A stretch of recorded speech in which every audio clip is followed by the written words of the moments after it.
Welcome to Changing the Perception of Blindness, one conversation at a time, where we aim to break down barriers, demystify blindness, and promote real and lasting change.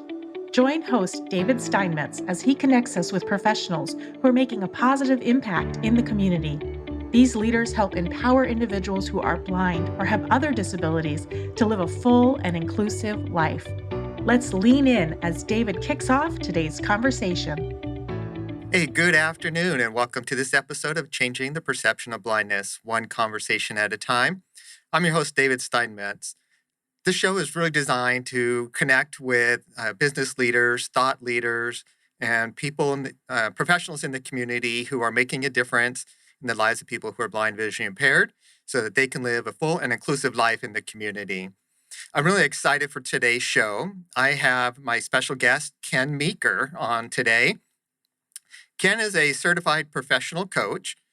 He is the owner of Vitality Professional Coaching. He is a writer, a DE&I, Diversity, Equity, and Inclusion consultant. He is a disability advocate as well as a professional speaker. So Ken was also chosen as a member of the American Foundation for the Blind, part of their mentor leadership of the Centennial Mentor Leadership Program. So I would like to thank and introduce Mr. Ken Meeker. Hello. Thank you for having me on, David. My pleasure, Ken. So very active in the community, very active in the in your professional life, and great to hear the things that you're doing out there in the world to improve the lives of your clients through professional coaching, as well as creating an inclusive workforce through your DEI. So thank you. Would you like to just take another moment to talk a little bit more about yourself and some of the other things that you're doing in the world? Sure. Happy to. Thank you. So, yeah, I'm a certified professional coach. I launched my own coaching business at the beginning of 2022. Really, my passion is people, and it's took me quite a while to figure out that, hey, I can turn my passion into a career, because I didn't know it was a career for a lot of my life. Prior to my vision loss, which I encountered in 2014, I worked in the insurance industry at a high level for about 20 some odd years. And then I moved out to Arizona, suffered a severe infection in my eyes where I encountered permanent vision loss for me personally. After recovering from that, I was kind of, I don't want to say lost, but I was young enough to where I needed something to do with the rest of my life. I didn't want to go back into insurance. And so that's when I started building what is now my coaching program to really get myself unstuck. And over the years, I built it up into what it is now. And it's something that I utilize with my clients. And when it comes to what I do with DEI, that's something I've always been passionate about, is creating opportunities for traditionally marginalized groups in any capacity, no matter what. My attitude towards disability was created when I was very young. I have an aunt who was very dear to me. She's passed away since, but she was in a wheelchair most of her adult life. And she could do pretty much anything she wanted to. She drove a car. She didn't want people to do things for her that she could do for herself. And that was very pivotal in sort of my attitude towards disability. That's what led me to always advocate for inclusion for all people, but especially when it comes with regard to disability. Sure. Thank you for that intro. And there's always on this show and when I'm out in the community having conversations, a lot of similarities, parallel paths, right? If we have a major life event like you experienced through your vision loss and through my vision loss, where we find ourselves in a place that what we thought were either important or whatever direction that we're going, and we may pivot to go into a different pathway. You're talking about your relative who was disabled and in a wheelchair, and just kind of saw that as air quotes, normal, just having a conversation and rideshare vehicle getting over here. And then, of course, conversation comes up, or, have you been blind your whole life, etc. I tell him my story and he's like, oh man, I'm sorry. And I was like, well, why are you sorry? I'm living a full life. I'm doing what I love to do. There's no reason to apologize. I don't feel bad for it. And I was getting out of the car and he said something else. He apologized again for my blindness. And it's like, what? Sometimes in life, it's better not to be able to see some of the things around you Oh, I say it than all the what's time. really there. But no, So I feel your pain when it comes to I use rideshare quite a lot, and I get the exact same response. Oh, I'm so sorry, and it's like I'm not. yeah, I'm, yeah. I'm good. Exactly. So, and that's why, we're connected here today. I know you just launched a podcast as well. Kind of having the same conversation is how do we demystify blindness and what blindness, the image, what blindness is. And, it's everyday people living everyday lives. And that's what I think is so amazing. And I appreciate you being here today. You mentioned you were in the insurance business for a couple of years prior to starting your professional executive coaching program. How did you make that change, or why that change from insurance? I know you kind of mentioned it. That you like to connect with people, but in terms of your professional coaching, what led you down that path? So, one of the things that I really loved when I worked in insurance is one of the things I was typically responsible for would be training employees, creating training programs, and something that I took the initiative on is really trying to foster growth with other people within the organization, whether it be offering opportunities for advancement, for one-on-one training, whatever it was. I wanted people to be able to thrive and create opportunity for people wherever possible. What was really one of the sort of moments where things shifted for me is I was leaving a job, and this person who was my administrative assistant when I left the job, she had started as the mailroom person at the company. And I had asked, she was from Mexico. This was when I lived in California, and every day she would cross the border to come to work. She'd get up at like 3:30, 4 in the morning. She'd cross the border. She'd come to work. She'd nap in her car at lunch, and then she'd go back. She'd go back home, and that was from Monday through Friday for a relatively, non-glamorous job. I saw somebody who is dedicated, hardworking, and I wanted to recognize that first of all, and give her an opportunity to grow if she wanted it. And so I asked her, do you want to take on more responsibility? Do you want to learn new things? And so created opportunity for her to advance with the company. When I left, she was my administrative assistant. So she had Wow. moved up. And she walked me out to my car when I left. And this is probably around 2010, 2011. She gives me this huge hug and she starts crying. And I'm a big softie. I freely admit it. And I start crying and I'm like, why are you crying, Norman? She's like, I'm so sad that you're leaving because nobody's ever believed in me and given me an opportunity the way that Mm, you have. And to me, that was somewhat shocking that nobody mhm. had before Right. because she was just tremendous. And that's sort of when I realized that how my approach towards people maybe isn't as standard as it should be. And after I moved out to Arizona and I had my vision loss, it took about 2.5 years for me to just for my health to recover. So it was about mid 2016. And that's when I was healthy enough to where I was like, I need to figure out what I want to do with the rest of my life. Everything that was out there, all the tools that I had to sort of, assess myself and what my interests were, they didn't work anymore. My priorities had shifted and I really wanted to do something that was personal and that I felt like made an impact Mm, for what mattered to me the most, which is people. mhm. And that's when I started to build this, what's now my coaching program at that point, and just over the years have, tweaked it, modified it a little bit to where it's really turned into something pretty remarkable that I use with my clients today. And a big part of that is it takes into consideration how values are integral in terms of our goals and achieving them and that kind of stuff. Yeah, wow. What a great story. And, to be able to take something that you're passionate about, building up people, looking at the potential in people and helping them realize their goals and aspirations, right? And achieving those things. That's amazing. You were just saying that you kind of tweak it to your style or, based on your approach a little bit different than some of the other people is based on values. Can you explain that a little bit more? Yeah, happy to. So values are what are our guiding principles in life in terms of what we decide to do and what not to do. And I'm big on personal assessments. I'm big on, personal growth and learning. And I think, the best job I've ever had is student, which I plan on being for my whole life. And when I was starting to build this program, one of the things I noticed is that when it comes to values, there wasn't an objective sort of assessment or test to really Mhm. determine what are my primary values. It was always subjective, and what I choose as my strongest values can change from day to day in terms of if I just get to pick them. And people are terrible at being at self-analysis. Yeah, yeah. And so, depending upon what's in front of you, that might change sort of how your daily values are.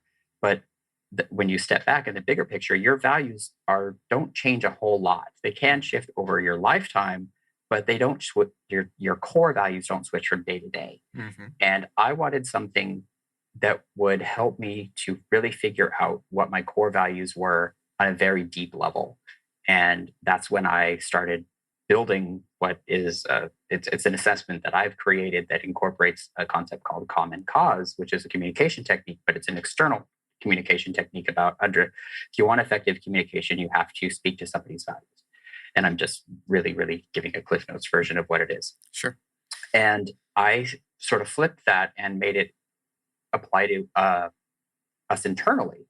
Because if we have to make choices, we have values that we're consciously and most of the time unconsciously using to Mhm. make decisions. And if you become aware of what your strongest values are, you can be more deliberate in what you choose to do and what you choose to go for and how you Mhm. go about going for your goals and all that kind of stuff. And making sure that what you say is important is actually what's really deeply important to you. I wanted Mhm. that so that I could help to sort of clear out my own noise that I had because I was very successful in insurance financially. I did very well in it. And it's like, all right, well, that was awesome. But my priority wasn't, that type of success anymore. Mhm. But Mhm. of course, money's important. So you still got to make Right. it. And so it was how do I align what I really care about with something that's a viable sort of career? Mhm. And that's when I really started to build it. And as I was, testing it with on myself and people who were kind enough to Mm. let me use it on them, Right, right. it was effective. And that was Mhm. the most that was the key takeaway is that integrating values into goals and making sure that you're aligning your strongest values with what you want is critically important to actually achieving those goals. And so Yeah. that's it's a key part of how I work with clients. Yeah, that's so true, right? Is it comes down to almost in sound like in believing in yourself or believing, right? If your core values or what are important to you and you believe in those core values and you build things, plans, strategic plan, or what have you, or direction that you want to go will help you gain and get into that mindset and help you along that path. If you don't really maybe have a clear understanding of that, maybe it's harder to get to that finish line. Absolutely, absolutely. That's something that I tell people all the time that I go over the difference between a wish and a goal. Mhm. A wish is something we would like to happen, but a goal is something we will actually create a plan and can execute where it's not really left to chance, where you can map out, I want to get from here to here to here to here, and this is how I'm going to do it. That's a goal. Most New Year's resolutions are wishes, not goals. That's Yeah, why they yeah. usually don't succeed. Hmm. Very true. Yeah, it's amazing that as you know, I'm sitting back and thinking about the through this conversation is how do we get from the place that we're at to the place that we want to be, and doing those self assessments, those realizations, what and things that I've done in my past to get me here behind the microphone today. And is it what I thought I would be doing, 10 years ago or 5 years ago or even, a year ago. But it's as the values and things that and desires that I have to share and change that perception of blindness through these conversations has kind of, changed and got me here today. So it's truly a Yeah, good tool that you're and process that you've developed and through your career training. So fantastic. yeah, it's awesome. It's amazing what we can achieve when we align our goals and our values. Yeah, absolutely, absolutely. So as a professional coach, as you mentioned, a person with um, living with blindness or vision loss, and a DEI consultant, how do those two things kind of blend in your coaching? On the surface, they kind of seem like they're different, but to me, they're not. So through my executive and career coaching, that's one-on-one type of, and the clients get to decide what the objective it is. It can be something as simple as somebody who just needs somebody to, another pair of eyes to look at their resume and refine it. I could do something as simple as that, or it could be something that's more long-term, where it's somebody who really wants to develop leadership skills, Mhm. or who wants to advance in their career and isn't sure how. Where I help them to develop a plan on how they can do that. But then the flip side of that is there's a lot of traditionally marginalized groups out there, and that's what DEI really is about. And I really try to focus on the E, which is equity, because it's the hardest part.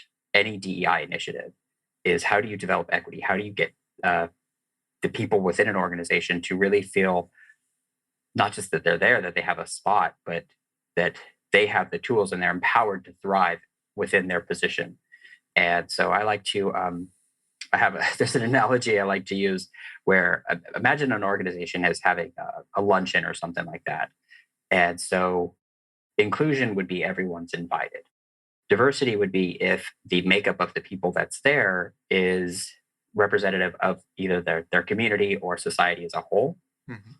Equity is where the needs of each person that's invited is being met. So if there's somebody in a wheelchair, that they can pull up to the table and be at the same level as somebody else, that people that are using mobility devices of some sort aren't relegated to some other table Mhm. and aren't part of the group as a whole. They're not shown that they're other, that they have what is necessary in order for them to participate fully in that luncheon. That's equity. And that's the hardest part, because it really, really, really takes a commitment from an organization to build it and to reach out and meet the needs of the people that are within that organization so that they can thrive at their job. And that's really what I focus on.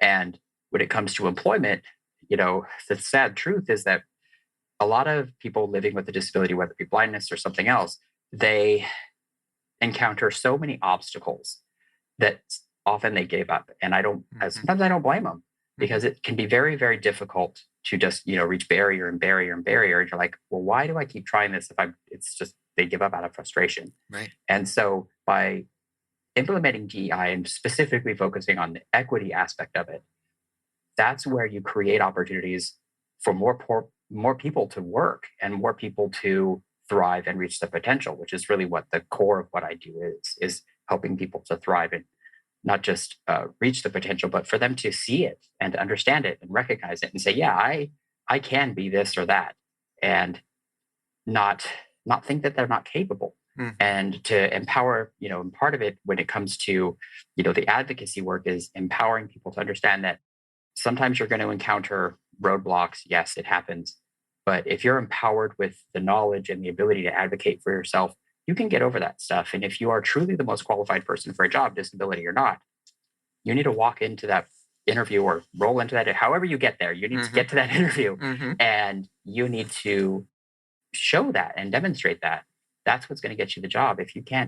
Number one, if you can't do the job, you shouldn't be applying in the first place. Right. But aside from that, I don't let disability get in your own way is a big thing of what I believe. Yeah, absolutely. And that word you're using, empowerment, right? Taking control of the situation or your destiny or direction, and maybe through the coaching and professional coaching, it's not just okay.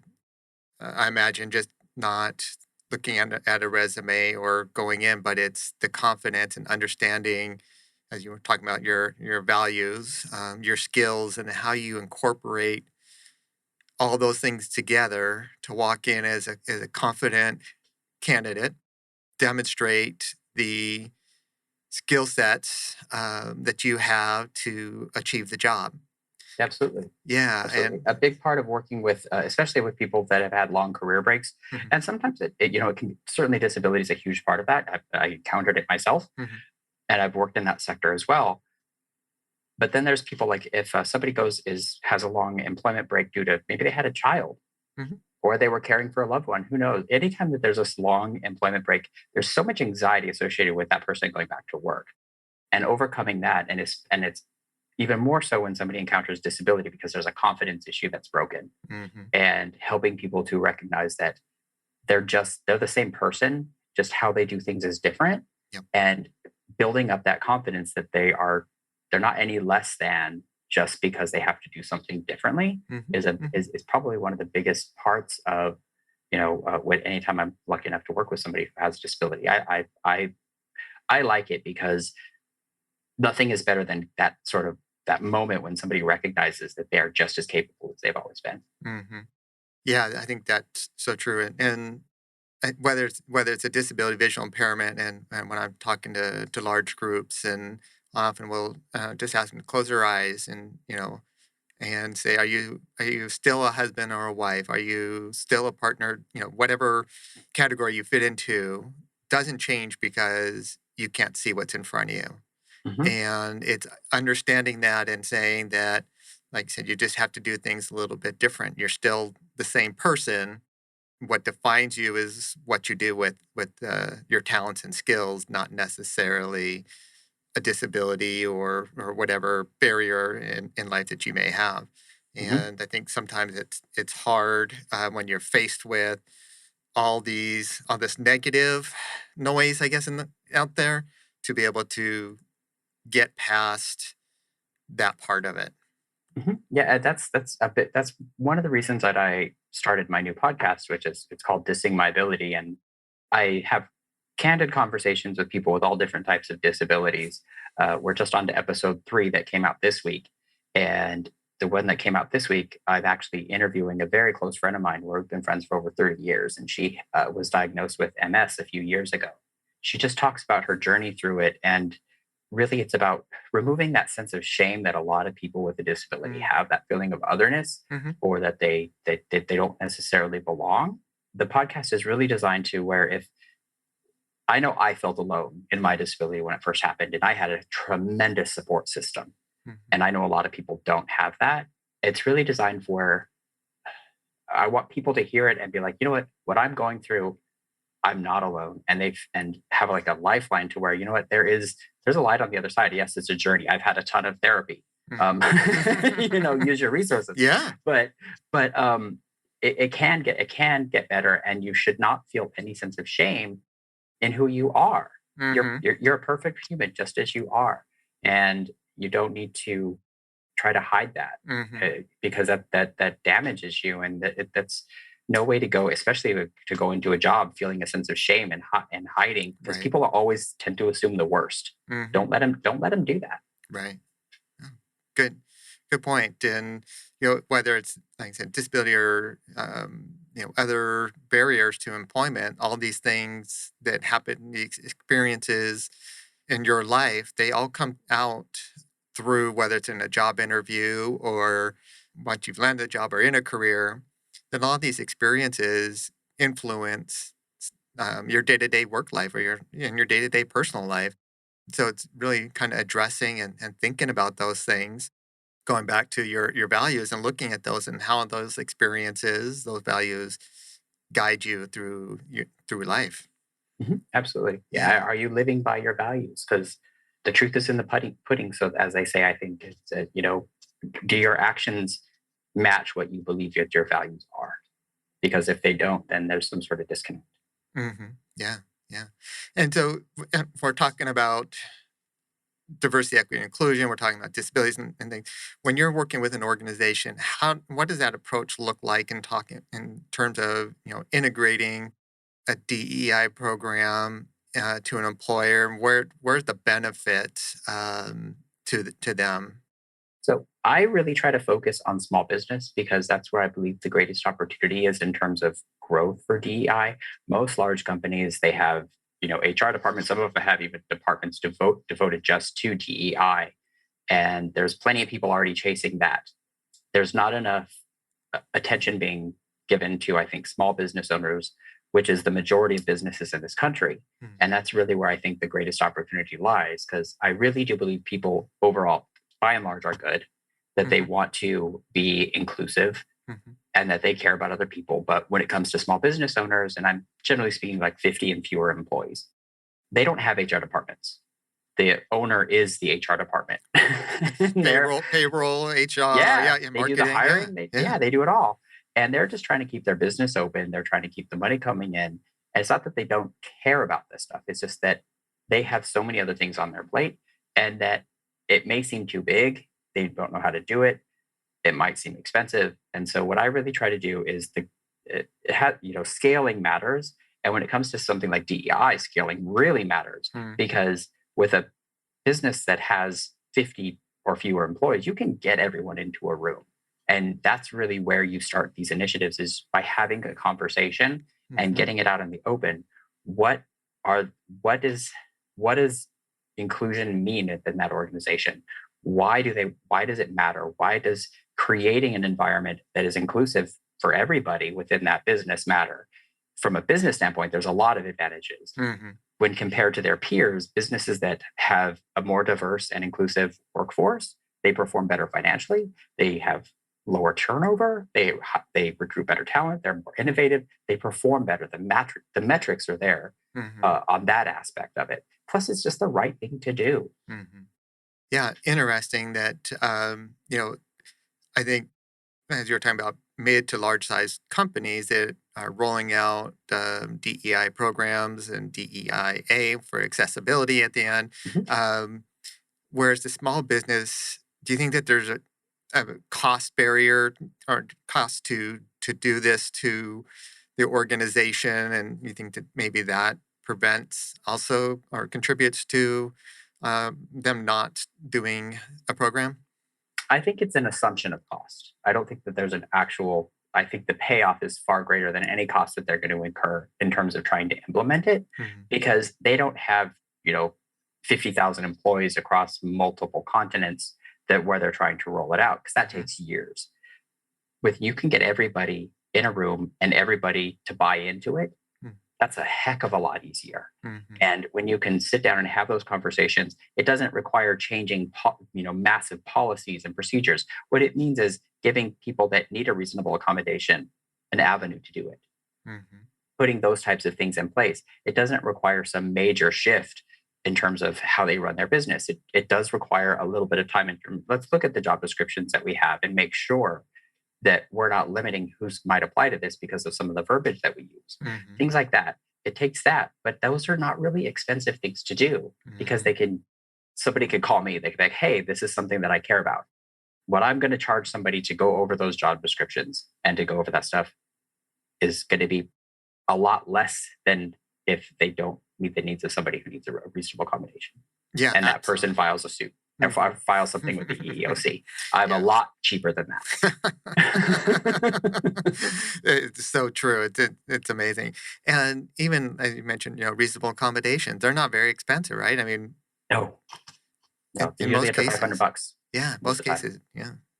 And as you said, the return on that, the productivity, the creativeness, and problem solving skills and so forth that diversity and inclusion and equity bring into the workplace just helps propel as you were talking about. So it seems like it would be a no-brainer to think about these things at no matter what size the organization is, but especially in the small business world.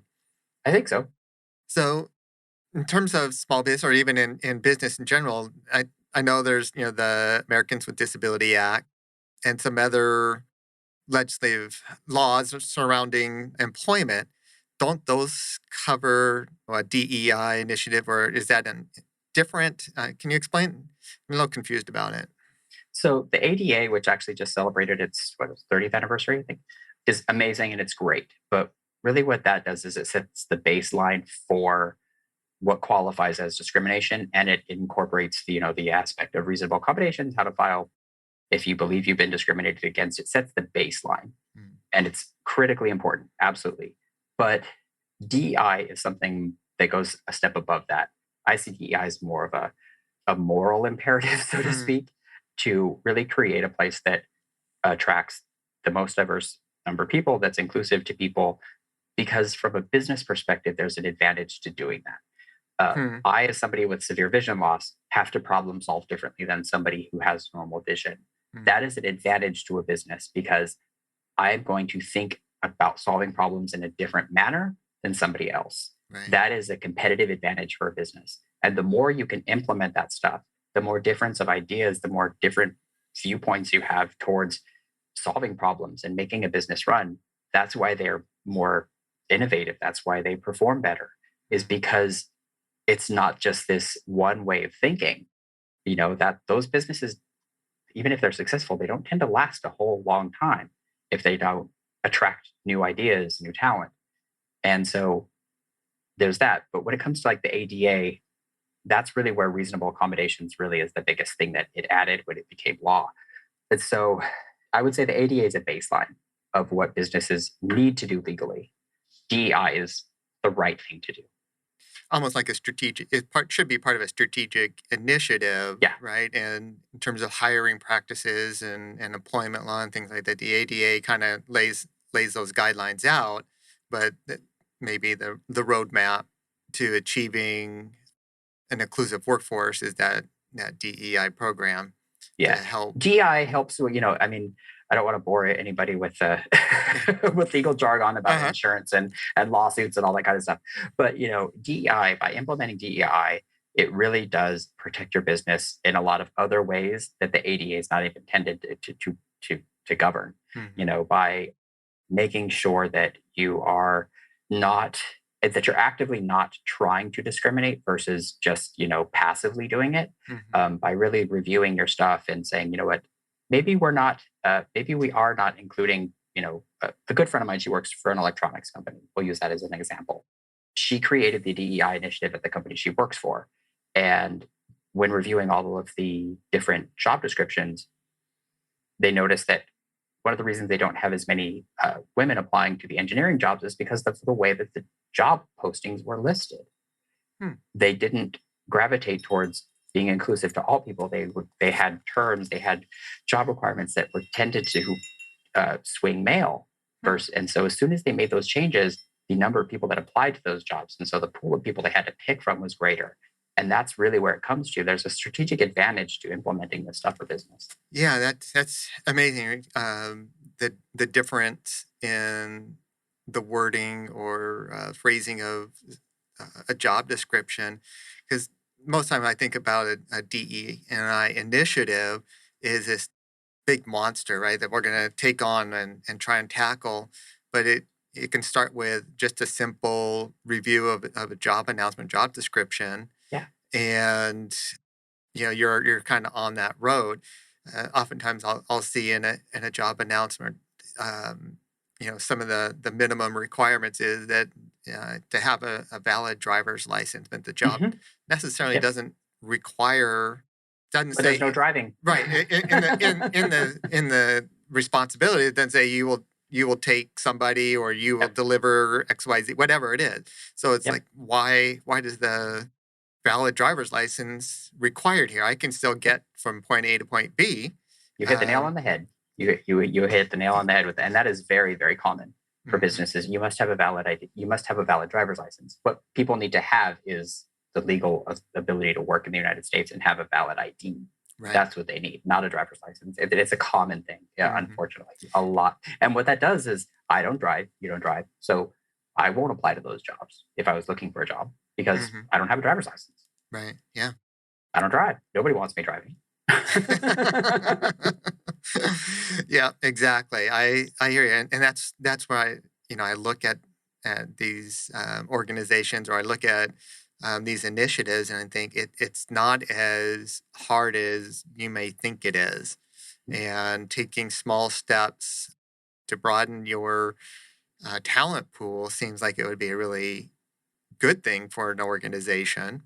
Seems like a no-brainer. Yeah, to me. Yeah. And then to be able to bring them in and see the talent and really help propel the organization forward. So yeah, I agree. It's sometimes you just kind of shake your head or scratch your head and go, okay, well, they'll get there eventually, hopefully. Yeah, hopefully. Yeah, if they're still around.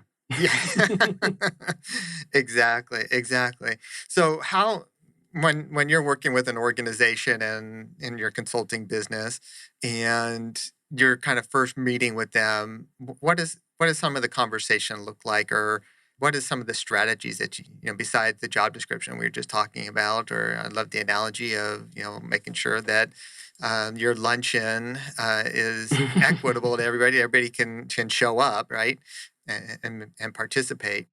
What is So your what are the yeah? is to get, I want to understand what their business is first, what their and what their goal is, because I think that's critically important, is to understand what their goal, what their aim is, and go from there. Because if I don't understand why they're wanting to implement this stuff, Mm, I'm making an assumption, and I could be going wrong, or I could take the wrong approach to it, mhm, and see, really how why they think it's necessary within their business, why they think that there's the need within their business, because maybe they're doing everything right. And I'm not going to make an assumption that a business is doing it wrong. mhm, So first of all, I want to have those conversations and be like, okay, well, let's sit down, let's have a conversation, let's talk about it, and let's see where there's that opportunity to really to maybe mm, to shift something or to do something. I'm not going in it just for the, like, obviously I like being paid. Who right, doesn't? right. But my motivation is about doing the right thing for not for other people and for the organization, so that they stick with it, so that they see the value in it, and that it's meeting their needs as a business as well, because Mhm, that's critically important. They shouldn't be doing it out of obligation. Should be doing it because it's what they want to do and they see the value in it. But I have to understand why they're coming to me first. Yeah, that's so true. At Arizona Industries for Blind, where I work, we have a quality work environment program, and it really kind of takes a look at all aspects of internal and external as well. The organization, its values, as you refer back to, the mission and all those things lining up to empower the employees to reach their maximum potential. So, you look at accessibility, you look at promotional opportunities, you look at workflow and work documents. Are they all accessible? And does everybody have access to the same information, right? How is the information disseminated? Just lots of different things. And then also on the external side is, what is it that you're doing in the community, working within the community to bring awareness or to support the community. So it I think, a DEI program looks should does it look like similar to that as in terms of internal Sort and of. external? So the thing about, one of the reasons there's not a one size fits all approach is because, let's say it's a small office. Like, let's say it's a small, there's 20 people working for an office. The approach to something like that is going to be very different from, let's say, a small restaurant. Mhm, Their needs are so different in terms of the approach and what is going to be necessary to implement these types of things. Because one of them has a kitchen, there's cooking, and there's customers, and there's a lot of traffic. The other one is an office where there's not a whole lot of people coming in, there's not a lot of movement. So really, what the needs are very different. And if I don't understand the business, I can't go in there and really help them to implement this kind of stuff, because I am if I'm taking an approach that I would use for an office to a restaurant, it's not going to mhm, fit. mhm. And so that's why it's critically important. But yes, absolutely, to your point, internally and externally, if it's a more forward facing business like a restaurant where you have a lot of flow of customers and people are frequently coming in, as a customer myself, I want to go into a business and I want to see myself represented there in some fashion, Mhm. because that's how you get people to come back. Right, right, yeah, exactly, And so exactly. if everything is homogenous within a business, in terms of all of the people, they're all the same, Mhm, how are you bringing in marginalized people? How are you attracting new customers? mhm, Because that's more business to bring in. And so by having a business that is truly representative of, the people that work within it, mhm. represent the community at large, that's the model that you want to look for, so that people feel seen. Yeah, it's very true. I know that there's some very large global organizations that for a long time had, for example, a policy that no tattoos. Mhm. Their employees couldn't, if you had a tattoo, it had to be covered. And I've noticed over the years that that policy has shifted, and so now their employees can display or don't have to cover their tattoos. And you may see people with more piercings or hair color or whatever it is, right? Mhm. Because they're representing that store in that community, and the people that are Yeah. coming in there most likely are similar in whatever those categories may be. Yeah, and how is their tattoo in any way, shape, or form relevant to the business and their ability to perform as an employee? Yep. That's something that I always go back to. Mhm. That person could be a completely stand-up knockout employee. Why are you going to not want to hire somebody based on something that's purely aesthetic? And granted, if there's an eyeball on somebody's forehead, sure, I get it. Mhm. But even that person could still be an incredibly high performer.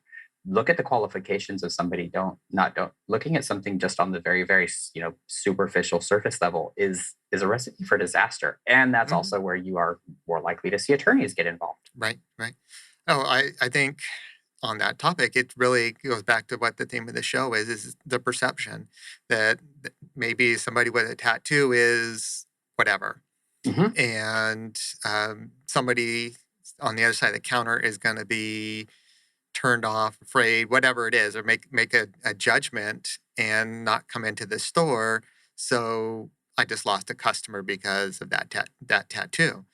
Going along with my show, that same perception that we think that somebody with a disability, someone who's blind, doesn't have anything to contribute. They don't have the ability to perform a job, and so I'm going to discount it as put it in the other the circular file cabinet over here and move on to the next candidate.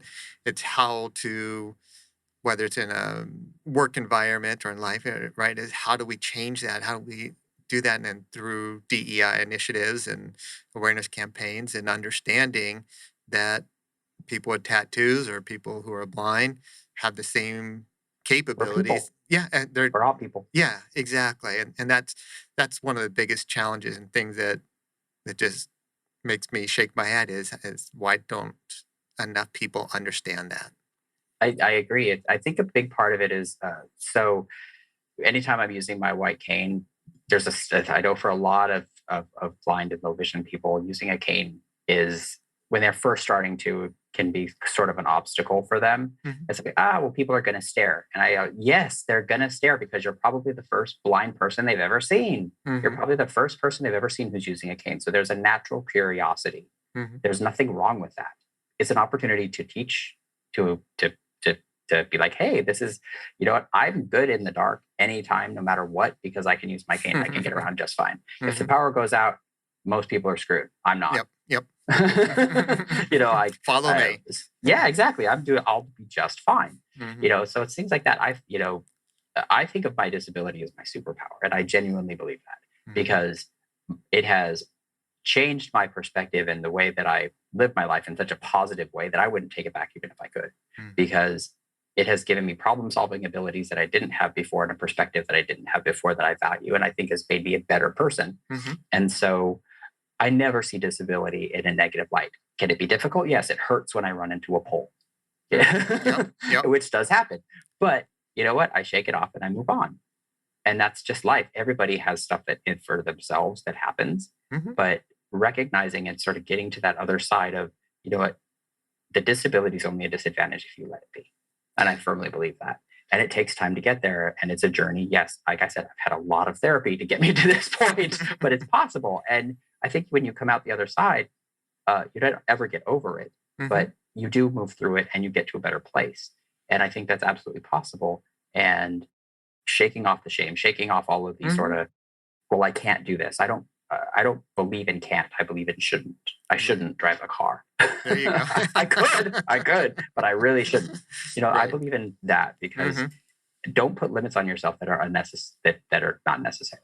Yeah, and that's so true. I think, and I appreciate you saying that. It's a great point. Is everybody has something Mhm. in their life, and how we deal with those things, and you bounce off and you keep going, and that's what life is really about. You can get stuck and sit in one place, but it's not going to do you any good. Yeah, And I'm so never going to be a famous singer, and that has nothing to do with my vision. there you go. There you go. So we're getting close to the end of our show here. We got a little bit to go. We talked a lot about DEI and creating the value that it brings to an organization. And when you tie that to your professional development, what kind of guidance are you giving maybe some of your clients to help them through that process of utilizing, as you said, your superpowers, right? Whether it's a disability or something else, because I imagine you work with clients that have a disability and those that don't. Mhm. How do you tie those initiatives together? Or how can someone who is coming to you, how can they utilize that inclusion, diversity, and equity to their advantage? It depends on what the client is seeking, first of all. Mhm. But let's say somebody is feeling stuck in their career and they're like, I don't know if it's the right fit. I don't know if I need to move to something else, or if it's just a new job, or if it's this employer, or whatever. Helping them to get unstuck. It's like, okay, well, because sometimes you could be working in the right industry, just the wrong company, Hmm. because maybe your personal values don't align with the company values, and that can create some serious tension. Mhm. And so identifying sort of where the barrier is and where the roadblock is first and foremost, and then going from there. So like, maybe they're from a traditionally marginalized group and they don't feel like they belong within the organization they're working at, that they feel like they're never recognized for their accomplishments, or something like that. Them making a shift, they don't need to change their career. They just need to find a different employer. And so really identifying that is part of that, in discovering, okay, well, what are the values where you want to work? What kind of organization do you want to belong to and work for? Mhm. That's sort of where the kind of, intersect would be Mhm. there. Mm. Right, so kind of really kind of matching your values maybe with the organization's values. Mhm. Absolutely. Yeah, I versus. think that's very important. Mhm. Hmm. Because if there's not aligned, if you're working for a company that is driven strictly by something that is kind of that flies in the face of what you really care about, Mhm. it's going to be hard to fully commit to that. And it's not that either one is good or bad. It's Mhm. just that there's a disconnect there, and you're not going to be able to fully commit because that's not what drives you. Mhm. And so in order to truly be successful within a career, you have to be able to get through those sort of rough patches, because not everything is going to be rainbows and sunshine. Right. No matter how much you love your job, It's there are still always work, difficult right? As, days. as they say. Exactly. But when you work in something and you're working for an organization that you believe in, and you believe in the work that you do, those times when a hiccup comes, Mhm. they're not so bad. You can Mhm. push through them because you believe in the work you're doing, and you work for an organization that you believe in, and that you feel supports you. That's really important. Hmm. Yeah, and just kind of taking that in for a second there, and it's so true that I think especially nowadays where people are really kind of focusing on what their values are, what's important to them, and trying to relate that to the work that they're doing that helps them, makes them feel. I don't want to just say makes people feel good, right? Because work is still work, and Mhm. we have to do to put food on the table. Most of us have to work. But it's okay Um, if your work makes you feel good. There's nothing wrong with yeah, that. so true. And so I think that I think you see a bigger shift in the way that employers or organizations to start focusing on that to meet people kind of where they are, or do you feel that probably I'll just say the olden days, right? This is what we do, and this you're going to do it, or there's the door. I think that there has been a very large shift. I'm not trying to plug any particular company, but I was lucky enough to be on a panel with an executive with J.P. Morgan Chase, who has worked within their DEI initiative for like 15 years. That's how long they've been Mm, doing this at that company, was 15 years, and they're still adapting and trying to get it refined, but they've made significant progress. And I think, just in order to not become a dinosaur in any industry, you have to adapt and you have to change. And if you really want to stay relevant, you have to attract the best talent. And the only way you're going to do that is by broadening the pool of people you bring into an organization. If mm, everything is homogenic, you're not going to have innovation. You're not going to stay current. You're not going to stay relevant. You mhm. have to change with times if you want to stay around. It's just, but yes, I think there's a significant shift within the larger corporations. There's definitely a huge shift over the last few years towards this arena. Mm-hmm. Yeah, I've seen a lot of that as well. I think in terms of that shift, and employers really looking and valuing the contributions that everybody brings to the organization, and it's about time. Yeah, absolutely, absolutely. Ken, we're just about at the top of the hour, and so how do people get in contact with you? Certainly. So they can go to my website. It's vitalitycareercoaching.com. If they want to reach me, they can email me at Ken, that's Ken, Meeker, MEEKERAZ, @gmail.com. And my phone is 602-505-9146. And they can also find me on LinkedIn, and it's just Ken Meeker AZ. So I'm pretty easy to find. Awesome. Well, Ken, it's been a pleasure speaking with you today. I really enjoyed it. Very insightful, great tidbits and sharing.